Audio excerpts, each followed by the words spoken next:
grupo ng Iglesia ni Kristong Tatag ni Felix Manalo, di yan maniniwala na may purgatorio.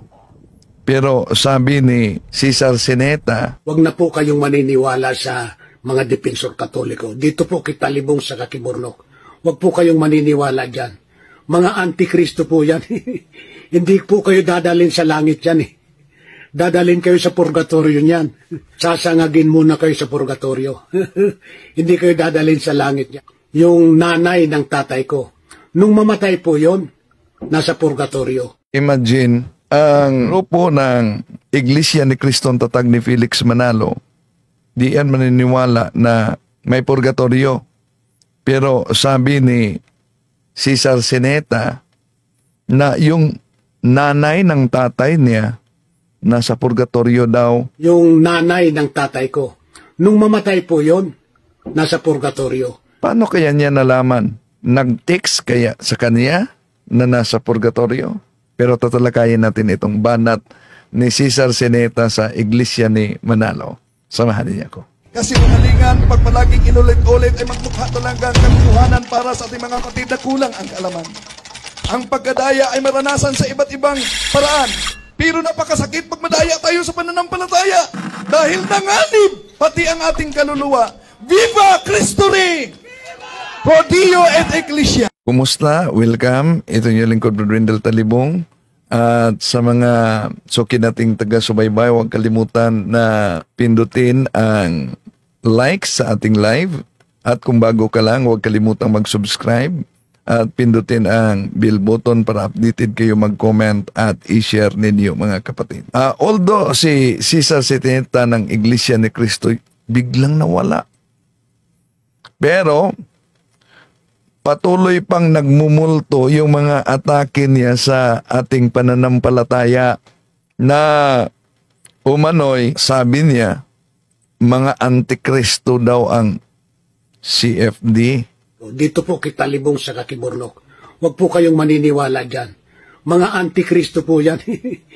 Sasagutin natin itong miyembro sa Iglesia ni Kristong Tatag ni Felix Manalo. Huwag na daw kayong maniniwala sa amin. Gusto niya, siya siguro ang dapat paniniwalaan yung mga ministro niya at kay Kaburnok sa mga depensor katoliko. Bakit daw? Huwag na po kayong maniniwala sa mga depensor katoliko. Dito po kita libong sa Kakiburnok. Tuloy natin. Po kayong maniniwala dyan.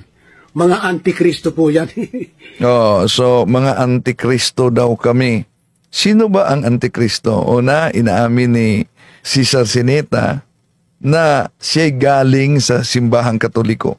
Kahit nga si Felix Manalo na nagtatag sa Iglesia ni Cristo, angkol niya at mga magulang niya sa Iglesia Katolika, hindi kaanib sa Iglesiang tatag niya. Pero ano ba ang babala sa Biblia?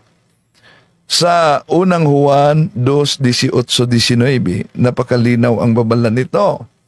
Munting mga anak, ito na ang huling oras. Gaya sa inyong narinig na darating na ang Antikristo. Kahit ngayon ay marami ng Antikristo, kaya malalaman natin na ito na ang huling oras. Humihiwalay sila sa atin, subalit hindi sila kabilang sa atin. Sapagkat kung talagang kabilang sila sa atin, nanatili sana silang kasama natin. Ngunit umalis sila upang mahayag na silang lahat ay hindi kabilang sa atin.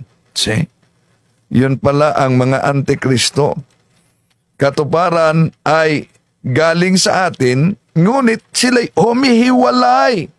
Sino ba katuparan niyan? Kung sisilipin natin ang kanilang Pasugo Magazine, yung napakalumang Pasugo Magazine 1951 na labas sa buwan ng Oktubre sa pihini 26, eto mabasa natin. Sa panahon ng digmaang pansanlibutan ng 1914, ay may nagsiparetong Antikristo. Sila ay nagsiparito sa ngalan ni Kristo.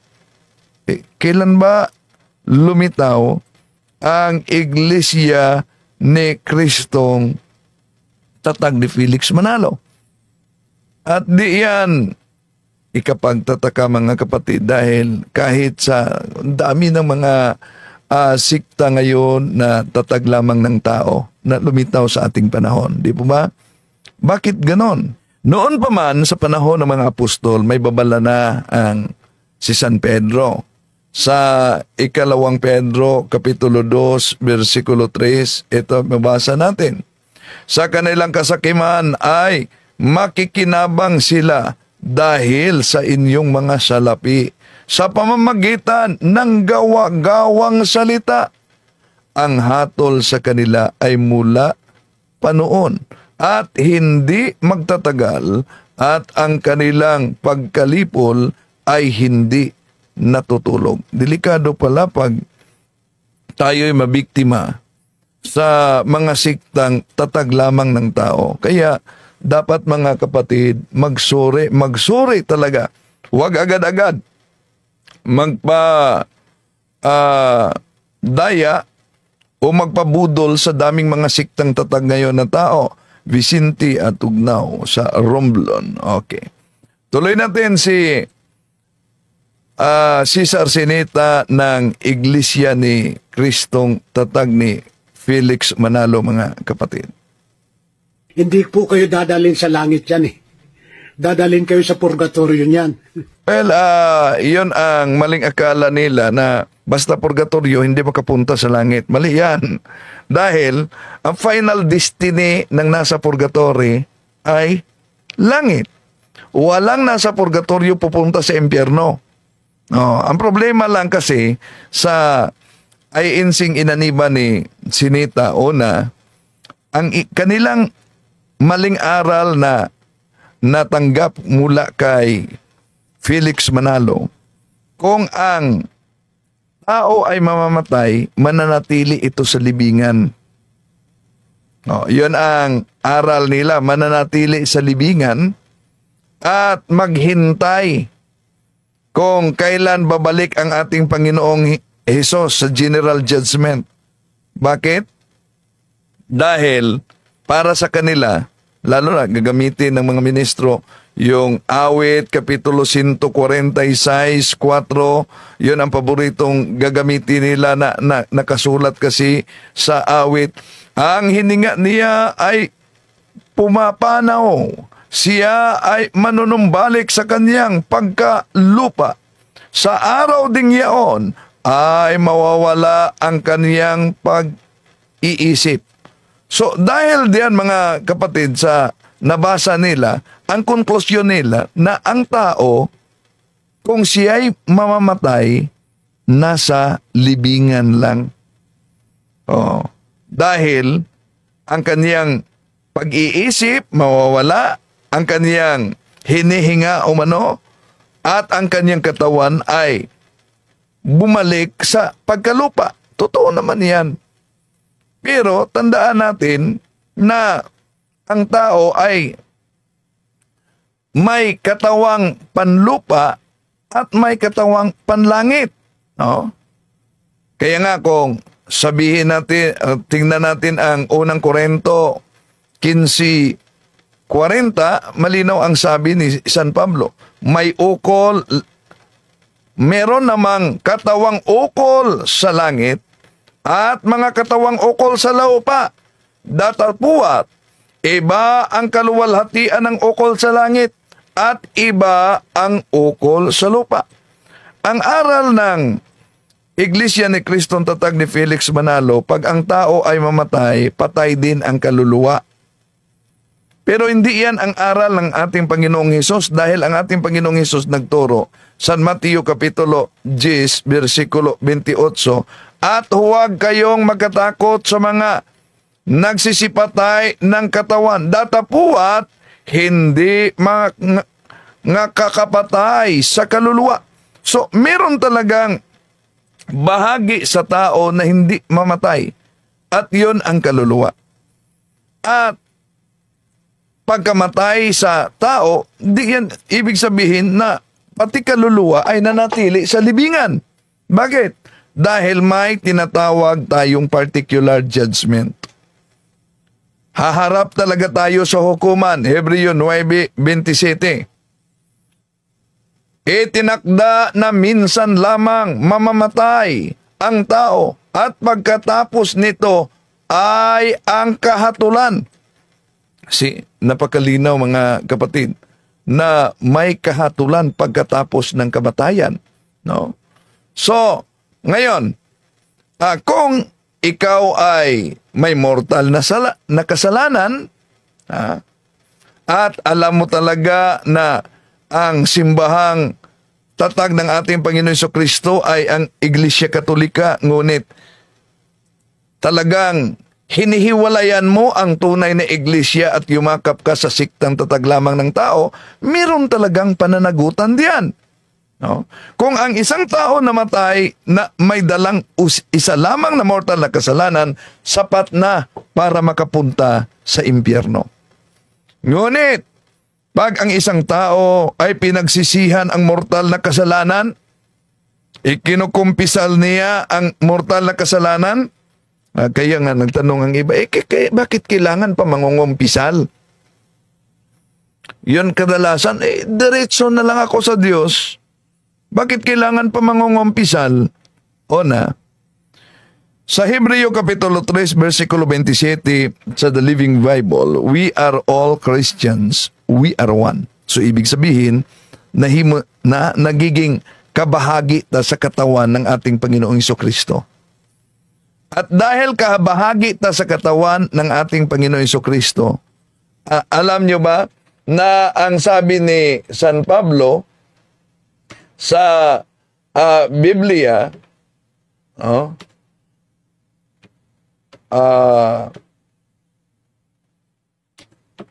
sandali, hanapin ko.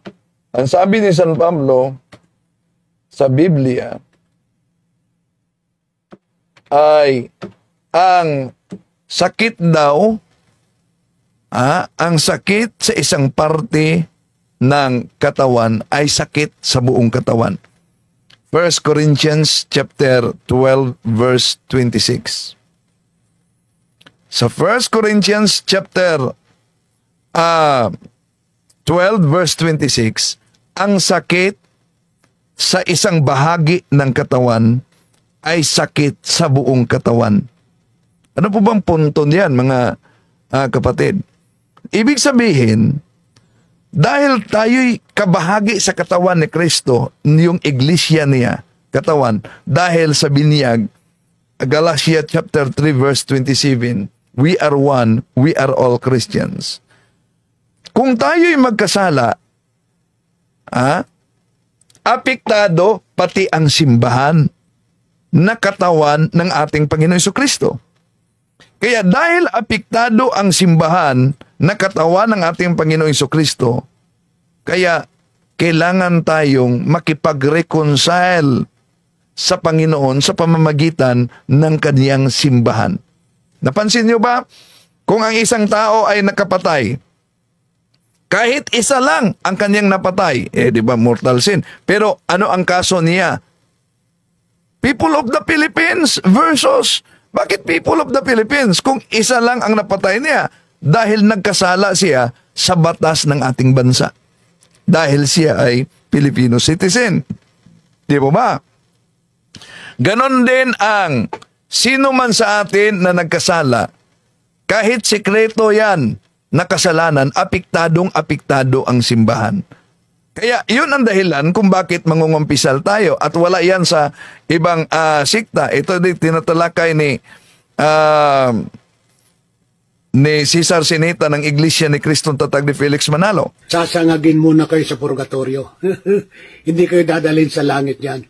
So sasangagin muna kayo sa purgatorio, hindi dadalhin sa langit. Mali, dahil ang taong banal at pure ang heart, sino ba makakita sa Diyos? San Mateo Kapitulo 5:8, Blessed are those who are pure in heart, for they will see God. So, ngayon, yung lubos na dalisay ang kanilang puso ay makakita sa Diyos. How about yung namatay na hindi lubos ang kadalisayan ng kanyang puso? Siya ba'y itatapon sa impyerno? Kung meron siyang mortal na kasalanan na hindi niya pinagsisihan, inat na yon na siya ay itatapon sa impyerno. Pero kung pinagsisihan niya yung kasalanang yan, ngunit ang temporal punishment ay hindi pa nabayaran. Di ba napansin nyo ba yung aral ng ating Panginoon Jesucristo? Kailangan talagang bayaran ang temporal punishment. Ano sabi ng ating Panginoon Jesucristo? Kung mag-alay ka at maalala mo na meron kang naging kaaway, iwanan mo yung alay mo. Puntahan mo yung nagiging kaaway mo at makipag-ayos ka sa kanya. So, ibig sabihin, meron talagang reparation of damage. Para maunawaan ninyo ang reparation of damage. Dahil ang Diyos siya na maawain, siya din ay Diyos ng hostisya. Huwag nating kalimutan yan.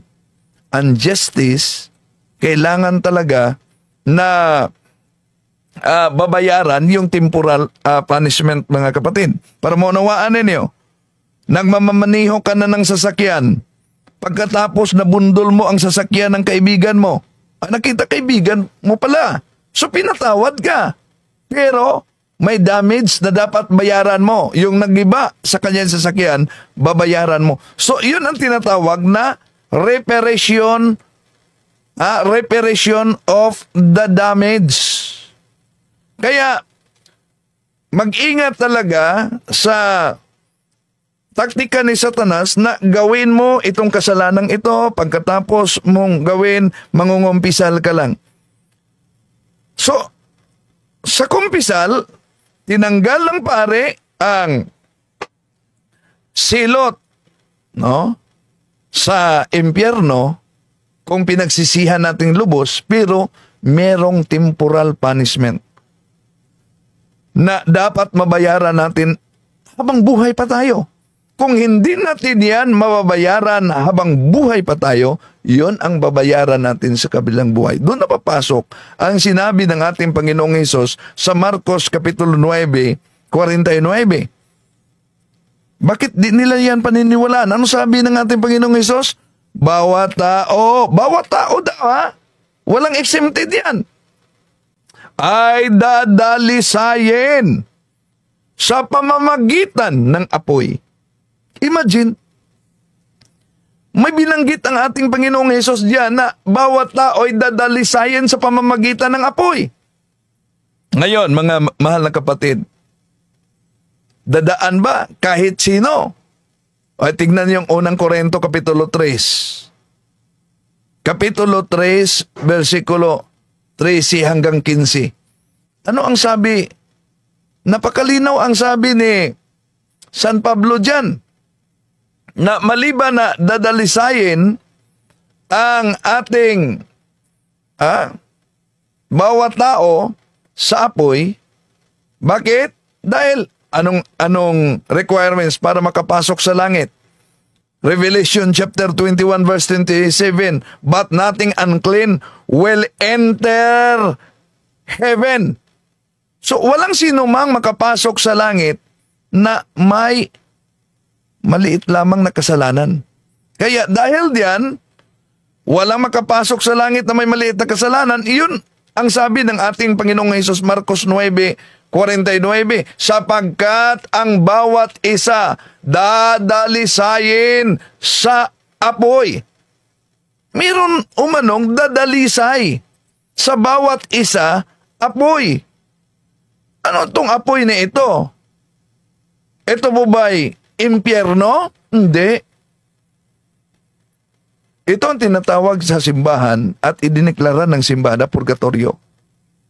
Na ang sabi ni San Pablo sa unang Korinto Kapitulo 3, versikulo 13 hanggang 15, sabi niya, makilala ang uri ng gawa ng bawat isa sa araw ng paghukom, sapagkat mahahayag sa pamamagitan ng apoy kung anong ori ang ginawa ng bawat isa. Kung ang itinayo sa ibabaw ng pundasyon ay hindi masusunog, tatanggap ng gantimpala ang nagtayo noon. Ngunit, kung masusunog naman, mawawalan siya ng gantimpala. Gayunman, maliligtas siya. Kaya lang, ay para siyang nagdaan sa apoy. Di ba malinaw mga kapatid, na idaan sa apoy, ngunit may kaligtasan pa. Ano yan? Ang tawag niyan, impyerno ba? Hindi. Yun ang tinatawag sa simbahan na purgatorio. Oh. Yun ang di alam ng ating mga kapatid sa iba yung pananampalataya na umalis na sa tunay na iglesia. Tuloy natin. Para makarating kayo sa langit, kailangan magbayad kayo, magpamisa kayo, magbayad kayo para makarating kayo sa langit. Para makarating daw sa langit, kailangan magbayad. Una, mali na naman. Dahil, yung mga kaluluwa na nasa impyerno, kahit ilang bisis ka magpamisa, di na yan makarating pa sa langit. At yung pagbigay ng alay para sa simbahan, mga kapatid, para sa mga kaluluwa, ay mula pa noon, talagang responsibilidad na ng bawat isa na tutulong sa simbahan. At ang tulong na yan sa simbahan, sa mga nangangasiwa sa simbahan, may epekto para sa mga kaluluwa na nasa purgatorio. Kahit nga sa panahon ng ating Panginoong Hesus, ang ating Panginoong Hesus tinutulungan sa mga pangangailangan. Lucas Kapitulo 8, versikulo 3. Ito'y mabasa natin mga kapatid. Si Juana na asawa ni Kausa, nakatiwala ni Herodes, si Susana, na at marami pang iba, sarili nilang salapi ang kanilang ginastos para sa pangangailangan ni Jesus at sa kaniyang mga alagad. So, noon pa man, kahit ang ating Panginoong Jesus tumanggap ng tulong, no? Tumanggap ng tulong para sa mga para sa pangangailangan. Ngayon, may epekto ba yan para sa reparation of damage sa mga kaluluwa na nasa purgatorio? Meron. Bakit? Una, tandaan natin mga kapatid. Tandaan natin na although may doktrina at aral tayo na sinusunod mula pa sa ating Panginoong Hesus, yung pangungumpisal, at kailangan talagang mangungumpisal. So, sa mga nagsubaybay ngayon na lalo na matagal nang hindi nakakumpisal, so mag-isip-isip na kayo. Ito ang sabi sa Juan Kapitulo 20, versikulo 21-23. Muling sinabi ni Jesus, sumasain niyo ang kapayapaan. Kung paanong isinugo ako ng Ama, isinugo ko rin kayo. Pagkatapos sila'y hiningahan niya at sinabi, tanggapin ninyo ang Espiritu Santo. Kung patatawarin ninyo ang mga kasalanan ninuman, ay pinatawad na ang mga iyon. Subalit, ang hindi ninyo papatawarin ay hindi nga pinatawad. Napakalinaw mga kapatid. Ano ang di basta-bastang mapatawad, bigyan ng absolusyon ng pare? Alam nyo ba? Yung live-in. Bakit? Yung civil wedding. Kasal ka sa mayor, kasal ka sa huwis. Kaya nga sinabi dito, kung patatawarin ninyo ang kasalanan ninuman, ay pinatawad na ang mga iyon. Subalit, ang hindi ninyo papatawarin ay hindi pinatawad. Kung ang ating Panginoong Hesus magpatawad ng kasalanan, anong sabi niya? Humayo ka at huwag ka nang gumawa ng kasalanan pa. Okay.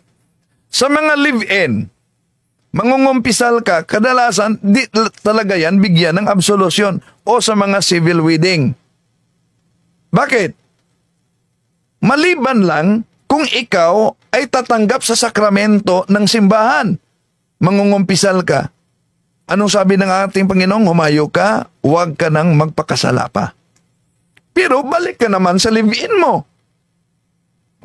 Kaya, uunahin muna na dapat tatanggap sa sakramento. Tatanggap sa tinatawag na sakrament ng simbahan, magpakasal talaga.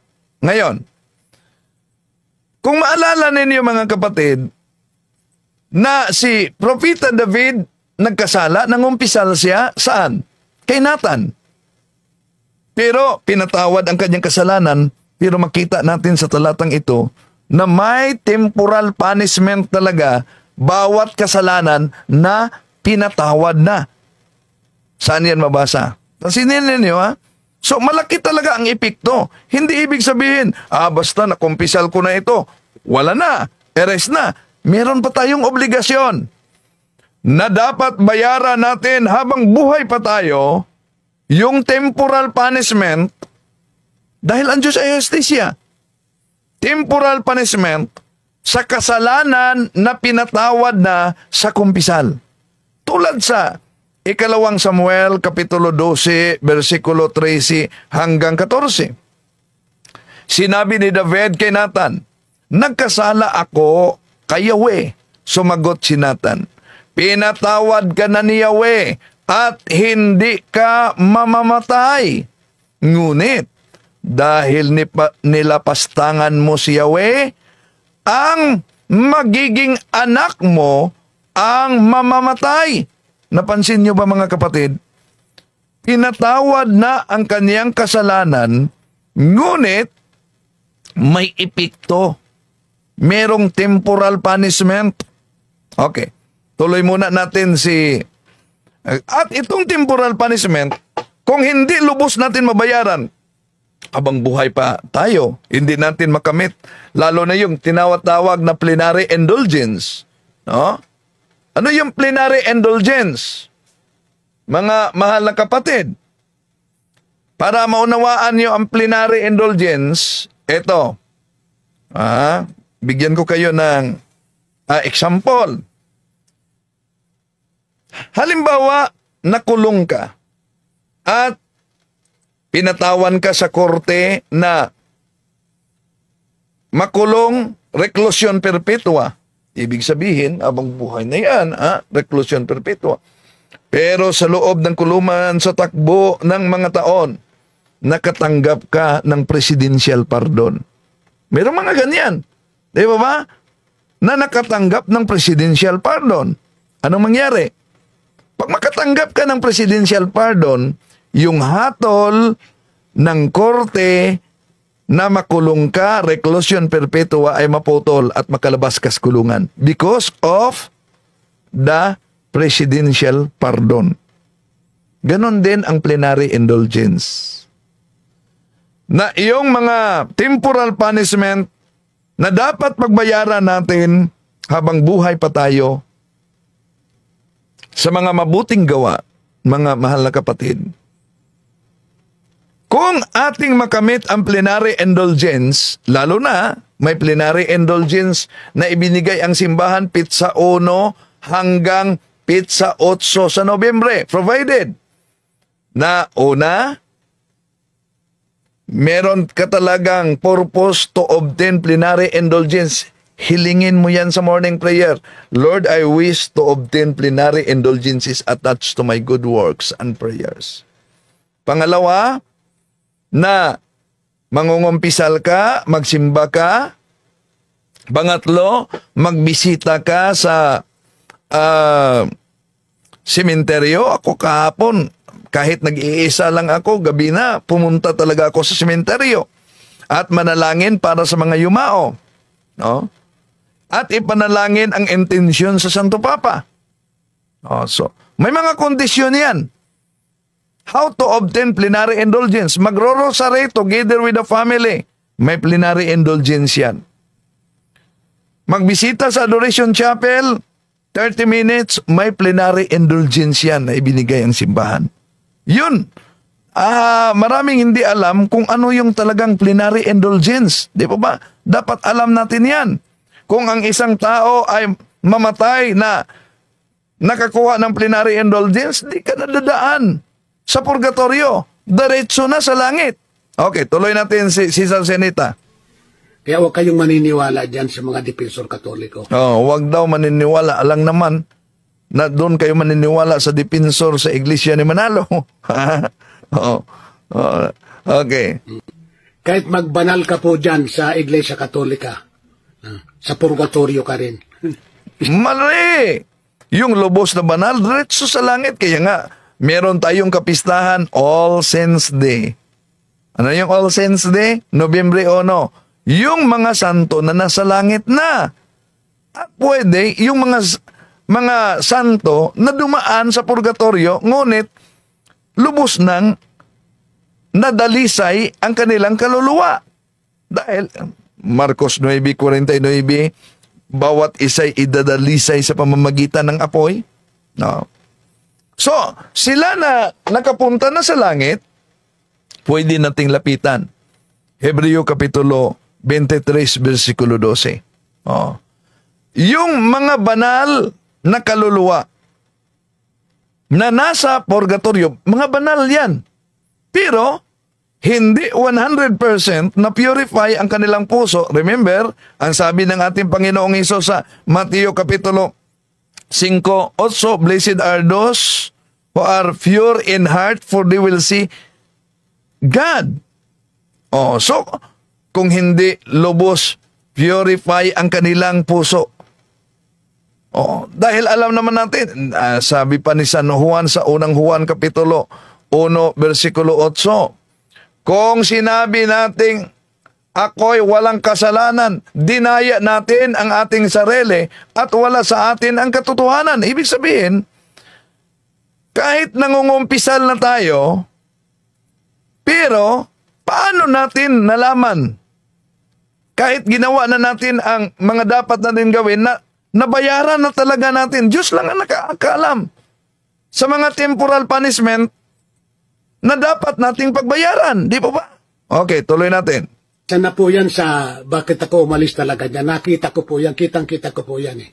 So bakit siya umalis sa Katoliko? Kitang-kita daw niya umano yan. Ang kitang-kita niya, yung maling unawa at pagyakap sa Iglesia ni Cristo. So sino ang katuparan sa Antikristo na binanggit niya sa unang Juan 2:18-19? Munting mga anak, ito na ang huling oras. Gaya sa inyong narinig na darating na ang Antikristo. Kahit ngayon ay marami ng Antikristo, kaya't nalalaman natin na ito na ang huling oras. Humihiwalay sila sa atin, subalit hindi sila kabilang sa atin, sapagkat kung talagang kabilang sila sa atin, nanatili sana silang kasama natin. Ngunit umalis sila upang mahayag na silang lahat ay hindi kabilang sa atin. Yan. At sino ang tinutukoy na Antikristo kung silipin natin muli ang kanilang pasugo magasin?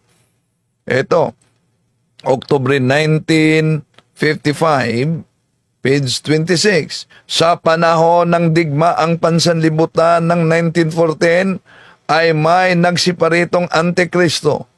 Sila ay nagsiparito sa pangalan ni Kristo. Mga kapatid, sila'y nagsiparito sa pangalan ni Kristo.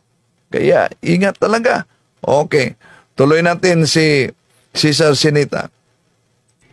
Si Inay, Yung nanay ng tatay ko. Yung nanay ng tatay niya, Nung mamatay po yon, nasa purgatorio. no, yung namatay umano ang nanay niya nasa purgatorio. Paano kaya nalaman niya na nasa purgatorio ang nanay niya? Nag-text kaya sila. Pero presume talaga natin dahil una, alam naman natin yung sinabi sa unang Juan 1:8, kung sinasabi natin tayong walang kasalanan, dinadaya natin ang ating sarili at wala sa atin ang katotohanan. No? At bawat kasalanan, meron yung temporal punishment. Kaya, paano natin malaman na temporal punishment wala na sa atin, nabayaran na natin? At itong si Sarsinita na ang binanggit niya dito, nanay ng tatay niya, dahil Katoliko kasi, nasa purgatorio pa umano. Samantalang, linggo-linggo po yun. Nagsisimba yun, nagkukumpisal. Oo, so, kahit ma nagkukumpisal ang bawat isa sa atin at pinatawad sa mga kasalanan, napakabiblikal naman yung kumpisal, Juan Kapitulo 20, 21, 23, muling sinabi ni Jesus, sumasa inyo ang kapayapaan. Kung paanong sinugo ako ng Ama, isinugo ko rin kayo. Pagkatapos sila'y hinihingahan niya at sinabi, tanggapin ninyo ang Espiritu Santo. Kung patatawarin ninyo ang mga kasalanan ninuman, ay pinatawad ang mga iyon. Subalit, ang hindi ninyo patatawarin ay hindi nga pinatawad. Yon ang sabi.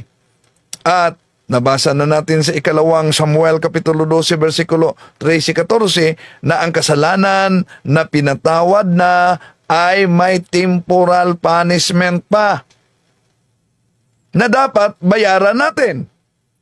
Sabi ni Cesar, bakit po ba kayong mga Katoliko nagbabayad para sa mga yumao?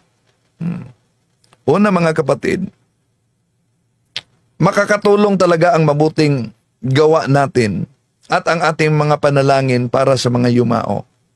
Alam niyo ba? Pero, ang argumento ng ibang mga anti-Catholic dito, ito mga mahal na kapatid at maraming mga Katolikong mahirapan din pagsagot. Bakit meron kayong inaabot na pera para sa pamisa, sa simbahan o para sa pare? Ibig sabihin, binabayaran ninyo ang simbahan para magpamisa sa kaluluwa.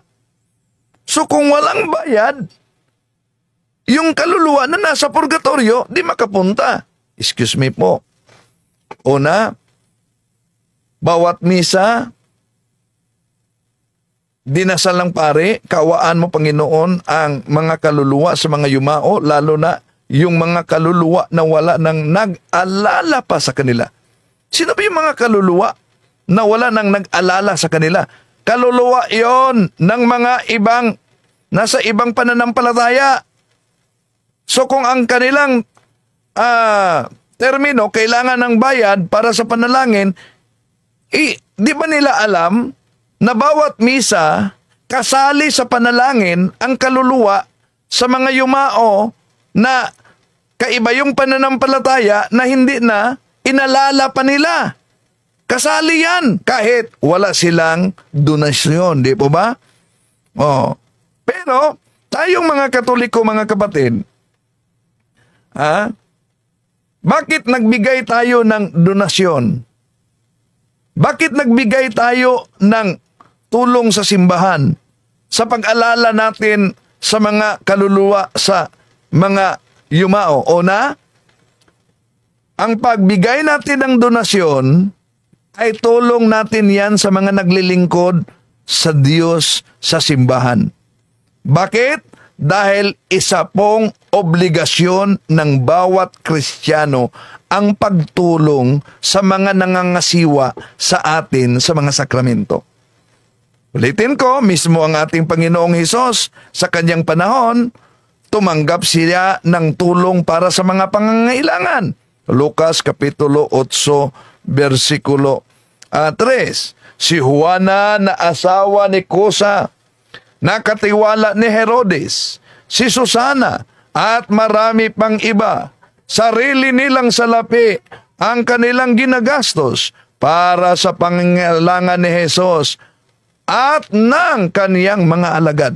So, ang nangangasiwa sa Ebanghelyo ay nangangailangan ng tulong tulad ng ating Panginoong Hesus. Pero sasabihin nila, sige, bakit may resibo? Bakit sa inyo ba pag magbigay kayo ng 10% sa mga pastor sa Iglesia ni Cristo sa Manalo, wala bang resibo? Bakit may resibo? Umano, kung di yan bayad, bakit may resibo? Una, mga kapatid, bakit may resibo? Ang resibo po ay nagsilbing transparency yan, nagsilbing ebidensya na ikaw ay nagbigay abuloy o tulong sa simbahan. Trabaho po ng kahira ng parokya, ng diocese na magpaparesibo dahil ang resibo ay magamit yan sa lalo na sa mga nagbigay ng donasyon o tulong sa simbahan sa tamang panahon. Oh? So, para sa transparency. Pero ano ang sabi ni San Pablo para sa mga nangangisiwa sa simbahan? Unang Korinto, Kapitulo 9, versikulo 13. Hindi ba ninyo alam na ang mga naglilingkod sa templo ay tumatanggap ng pagkain mula sa templo at ang naglilingkod sa dambana ay may bahagi sa mga handog ng mga nasa dambana? Sa ganyan ding paraan, pinag-uutos ng Panginoon na ang mga mangangaral ng magandang balita ay dapat matustusan at ang ikabubuhay sa pamamagitan ng magandang balita. Ngunit, hindi ko ginagamit ang alinman sa mga karapatang ito at hindi ko kayo sinusulatan ngayon upang hinga ng tulong. Mas iibigin ko pang mamatay kaysa mawala sa akin ang bagay na maipagmamalaki ko. Yun ang sabi ni San Pablo sa unang Korinto Kapitulo 9, versikulo 13, mga kapatid. Na ano daw?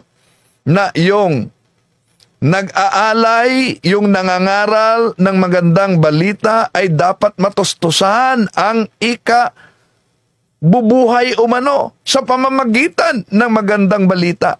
Kaya dito, meron talaga tayong obligasyon. Si San Pablo pa, sa Galatia Kapitulo 6, versikulo 6, sabi niya, dapat bahagian ng lahat ng mga pagpapalang tinatamasa ng mga tinuturuan ang mga nagtuturo ng salita ng Diyos. See? Napakalinaw, mga mahal na kapatid, na merong obligasyon tayong mga Kristiyano sa pagbahagi sa ating mga grasyang tinatamasa sa mga nagtuturo at naglilingkod sa Diyos. At ang magandang gawa natin para sa mga buhay, alam niyo ba, sa pagbibigay ng donasyon, sa pagbibigay ng tulong, lalo na sa mga nangingisiwa sa Ebanghelyo, sa simbahan, sa sakramento, alam niyo, may magandang dulot yan para sa mga kaluluwa na nasa purgatorio. Kaya nga sa lumantipan pa, sabi sa Ecclesiastes o Sirach, City 33, magmagandang loob ka sa mga buhay at huwag mong ipagkait ang tulong mo sa mga patay.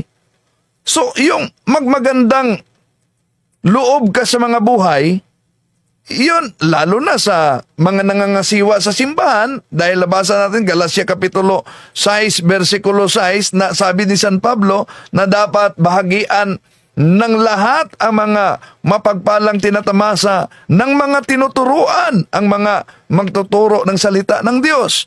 So, iyon ang mabasa natin sa ikalawang Makabyo Kapitulo 12, versikulo 43-45, na ang ating tulong para sa mga nasa simbahan ay may epekto para sa mga kaluluwa na nangangailangan. Ito, mabasa natin sa 2 Makabyo Kapitulo 12, versikulo 43-45. Nagpakalikom siya ng mga kaloob na umaabot sa halagang 4 na librang pilak at ibinahagi ito sa Jerusalem upang ihandog na pantubos sa kasalanan. Ginawa ito ni Judas sapagkat naniniwala siya na sa muling pagkabuhay ng mga patay, kung hindi siya umaasa na ang mga patay ay muling mabubuhay, magiging kahangalan lamang ang ipanalangin pa ang mga namatay na, dahil buo ang kaniyang paniniwala na ang lahat na namamatay na nananatiling makadiyos ay tatanggap ng dakilang gantimpala.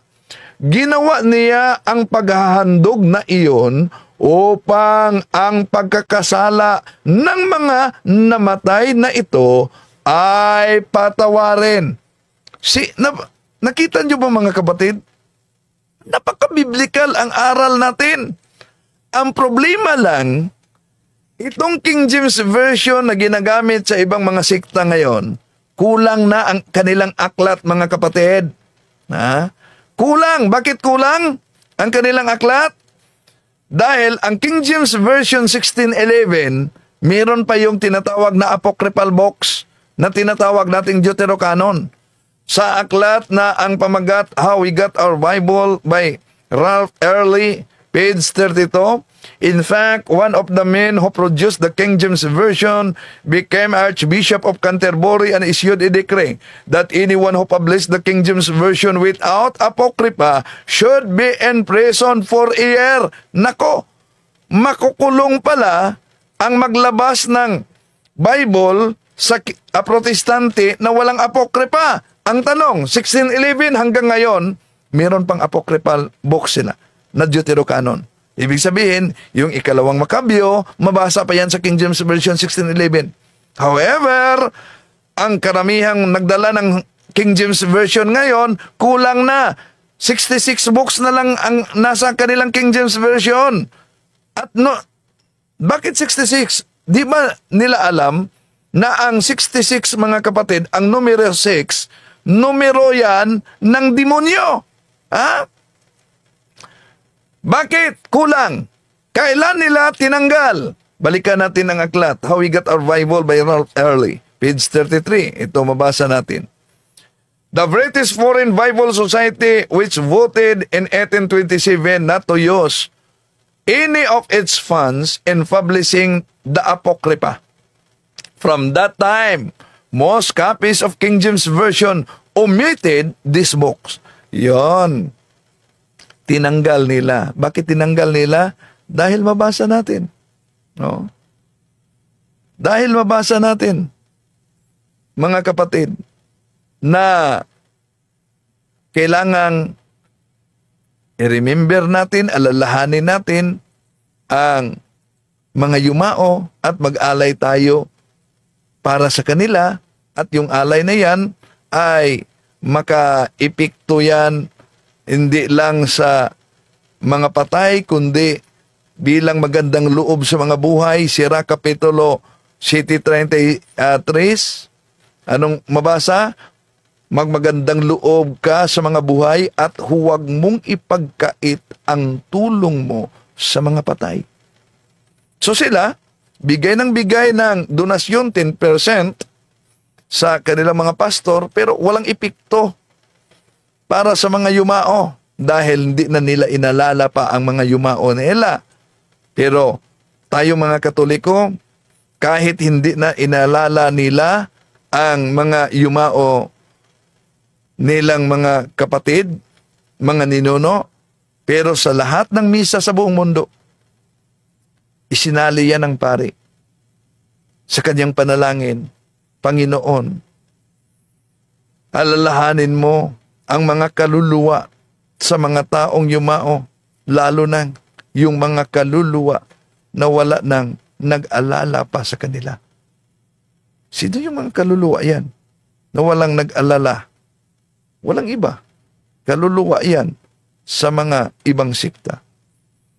Kaya ito ang napakaganda na doktrina ng simbahang Katoliko, mga kapatid. No? Na tayong mga Katoliko, ang kamatayan ay hindi talaga makaputol sa ating relasyon. Kung tingnan nga natin ang mabasa sa Bagong Tipan, si San Pablo, ipanalangin niya ang patay na si Onesiporos. Ito, 2 Timothy chapters 1 verses 16 up to 18. I pray that the Lord will be kind to the family of Onesiporos. He often cheered me up and wasn't ashamed of me when I was put in jail. Then after he arrived in Rome, he searched everywhere until he found me. I pray that the Lord Jesus will ask God to show mercy to Onesiporos on the day of judgment. You know how much he helped me in Ephesus. At alam niyo naman, dahil ang ibang sikta sasabihin nila, o asan dyan? Napatay na si Onesiporos. Kaya tingnan natin sa Bible Scholars, Bible Commentary, ito mabasa natin. Onesiporos is unknown. He must have been a member of the church at Ephesus, where his family is still resided. The expression of St. Paul conveys the impression that this generous person was dead at that time when Herod. Kung patay na si Onesiporo nang isinulat niya etong 2 Timothy Kapitulo 1, versikulo 16-18, ano sabi niya? I pray that the Lord Jesus will ask God to show mercy to Onesiporos on the day of judgment. Ang tanong, yung day of judgment lang ba ay sa general judgment sa pagbalik ng ating Panginoong Hesus? Hindi. Tapos ng kamatayan, haharap tayo ng particular judgment, Hebreo 9:27. Kaya, sabi ng ating Panginoon, mga kapatid, na napakalinaw na Marcos 9:49, ang bawat tao ay dadalisayin sa pamamagitan ng apoy, at unang Korinto 3:15, idaan sa apoy, kung masunog ito ay mawala ito, ngunit siya ay dadaan sa apoy, ngunit maligtas sa apoy. Yun ang tinatawag natin na purgatorio. At tayong mga buhay pa ay makatulong para ipanalangin natin sila. So, yun po mga mahal na kapatid, tandaan natin na para sa mga di naniniwala ng purgatorio, ang requirements para makapasok sa langit, Revelation chapter 21 verse 27, nothing unclean will enter heaven. So, walang sino man na makapasok sa langit na may mga kasalanan. Kaya, dahil diyan, doon na papasok ang sinabi sa Marcos Kapitulo 9, versikulo 49, na sapagkat ang bawat isa'y dadalisayin sa apoy. So may apoy talaga na dadalisay, mga mahal na kapatid. Ang tanong, impyerno ba yan? Hindi yan impyerno. Dahil sa unang Korinto Kapitulo 3, versikulo 13-15, makilala ang ori ng gawa bawat isa sa araw ng paghukom, sapagkat mahahayag sa pamamagitan ng apoy kung anong ori ang ginawa ng bawat isa. Kung ang itinayo sa ibabaw ng pundasyon ay hindi masusunog, tatanggap ng gantimpala ang nagtayo noon. Ngunit kung masusunog naman, mawawalan siya ng gantimpala. Gayunman, maliligtas siya, kaya lang ay para siyang nagdaan sa apoy. So di talaga ito impyerno, mga kapatid. Na idaan ka sa apoy pagkatapos may kaligtasan. Sa impyerno wala ng kaligtasan. At nauna nang sinabi ng ating Panginoong Hesus, Mateo Kapitulo 5, versikulo 26, tinitiyak ko sa inyo, hindi ka makakalabas sa bilangguan hanggat hindi mo mababayaran ang kabuuan mong utang. So, may bilangguan na kailangan magbayad tayo sa kabuuang utang. At hindi lang yan, kulungan o bilangguan ng mga buhay. Unang Pedro 3:19, diha sa iyang espirituhanong kahimtang sa kanyang kalagayang espiritu, pumunta siya sa mga espiritu na nabilanggo. So ano yung espiritu na nabilanggo dyan? Kung sisilipin natin ang Spanish Bible, mga kapatid, napakalinaw.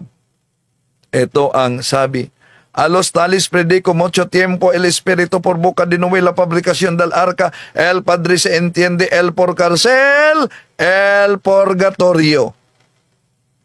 Kaya makatulong ba ang ating panalangin para sa mga kaluluwa na nasa purgatorio at ang pag-aalay para sa kanila? Ulitin natin ang pagbasa sa 2 Makabyo 12:43-45.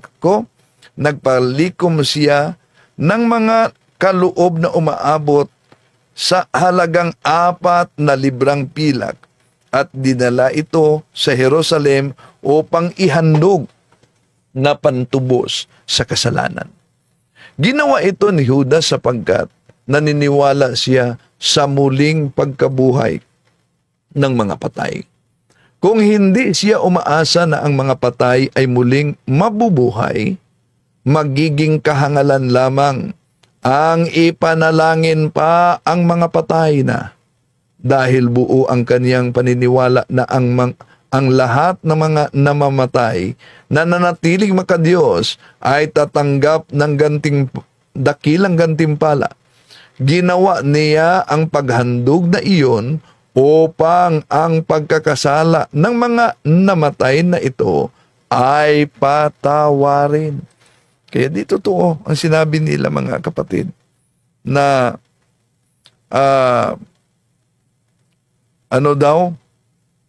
walang purgatorio sa Biblia at di makakatulong ang panalangin at pag-alay para sa mga yumauna. Kaya yung sinabi ni Cesar Sinita ng Iglesia ni Cristo, Huwag na po kayong maniniwala sa mga depensor katoliko. Dito po kita libong sa Kakiburnok. Huwag po kayong maniniwala dyan. Mga antikristo po yan. Hindi po kayo dadalhin sa langit yan. Dadalhin kayo sa purgatorio niyan. Sasangagin muna kayo sa purgatorio. no, so ang akala niya, basta nasa purgatorio, hindi papuntang langit. No, mali po yun. At sabi niya, wag daw umanong maniniwala sa amin, alang naman sa kanya na umaanib sa Iglesia ni Cristo ang tatag ni Felix Manalo. Mga kapatid, hindi po natin layunin na saktan ang damdamin ng ating mga kapatid sa iba yung pananampalataya, pero sinagot lang natin ang kanilang mga atake dahil alam nyo, ang kasinungalingan, pag ito'y palaging inulit-ulit, magbuka talagang parang katotohanan, lalo na sa ating mga kapatid na kulang ang kaalaman. Maraming salamat po sa inyo. Bye-bye.